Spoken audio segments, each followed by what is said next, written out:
兩場頭馬，而且仲係連贏3日添咧。先講翻尾場太易運啦，呢匹馬都可以話係你可以話匹斯加馬。呢匹馬好記得佢係我第一匹出賽嘅馬啦，咁好記得第一次出賽都有滅色啦，咁好多謝阿頭繼續俾呢匹個咁有 potential 嘅馬繼續佢啦，咁我特別開心係贏到呢隻馬，因為我會覺得隻馬同埋我一齊去進步緊啦，咁呢段階段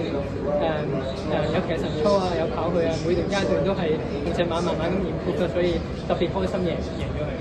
咁啊，隻馬由新馬時期出賽到而家征服埋2班啦，你自己覺得隻馬最大嘅進步感喺邊？同埋你自己覺得自己騎功最大嘅進步感喺邊？我覺得特別呢季可能呢季喺流暢方面個尺寸會好咗啦，咁跟程上面都會好咗啦，咁有啲馬可能 cheap 少少嘅，可能同一開始翻嚟嗰陣時都會有滅色啦，都會隻馬會 cheap 咗啲啦，咁而家隻馬 contact 啦，同埋 feel 多啲feel 多咗一陣，所以係咯，好開心。隻馬今季喺谷草贏馬喺你跨騎到1年係2次贏，都係喺內欄穿上嚟，係咪？其實呢匹馬係你都掌握到一啲配合性咧。其實呢隻馬就佢輕肩嘅，咁其實有條欄杆佢會更加好啦。咁因為佢隻馬有啲想衝入去，但係隻馬可能會比較啱嘅Happy Valley，因為佢個衝程會短少少嘅，但係佢呢隻係好有鬥心嘅馬。如果呢隻可能佢呢隻分有啲小 curly 嘅咧，佢會 stop，所以 Happy Valley 就啱佢。較早嘅場次你都憑住姚本輝馬房嘅有能力贏馬，呢匹馬今晚都可以話係即係過得好靚。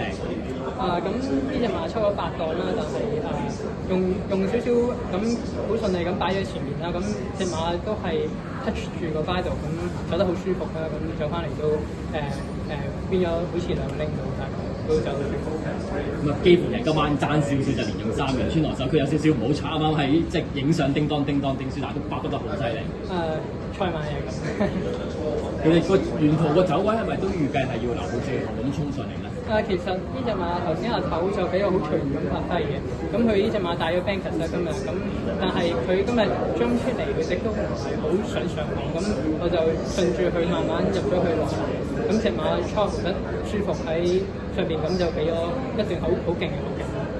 咁啊，預祝志華你喺季尾餘下時段繼續贏馬，下季繼續有更加好嘅成績。唔該晒，多謝，恭喜晒，恭喜晒。